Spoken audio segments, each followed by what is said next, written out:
আচ্ছা, ওনার অপারেশনটা খুব ইনশাল্লাহ খুব ভালো হয়েছে। এক, দুই নম্বর হলো আমরা ওনাকে একটু ভিন্ন রকম যতটা ভালো পারছি, যেটা সবচেয়ে রিসেন্ট টেকনোলজিক্যাল অ্যাডভান্সমেন্ট, দুইটা ধমনী দিয়ে অপারেশন করা, লিমারিমা, এটা দিয়ে অপারেশন করতে পারছি।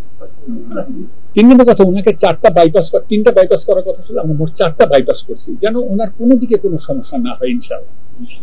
এবং অ্যানেস্থেসিয়া দিয়ে ডক্টর শহীদ ছিল এবং ওনার টিম এবং আমার কার্ডিয়াক সার্জারির সব টিম সুষ্ঠুভাবে কোনো কমপ্লিকেশন ছাড়া অপারেশন শেষ করেছে। এবং আমি আশা করি উনি 7 দিনের দিন বাসায় চলে যাবেন ইনশাআল্লাহ। এবং আমি মনে করি আইসিইউতে ওনার স্টে হবে 2 দিন, দরকার হলে 3 দিন বা 4 দিন, যতদিন লাগে। But everything went very smoothly ইনশাআল্লাহ।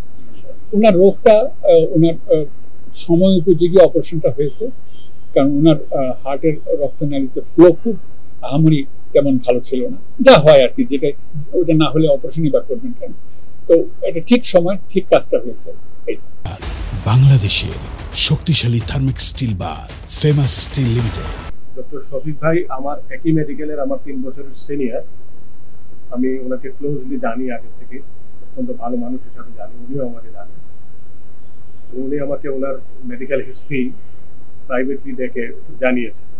আমি ওইভাবে রেডি ছিলাম, আমার টিমও ওইভাবে রেডি ছিল, এবং আল্লাহর মেহেরবানিতে পার অপারেটগুলি ওনার কোনো রকমের কোনো সমস্যা হয়নি।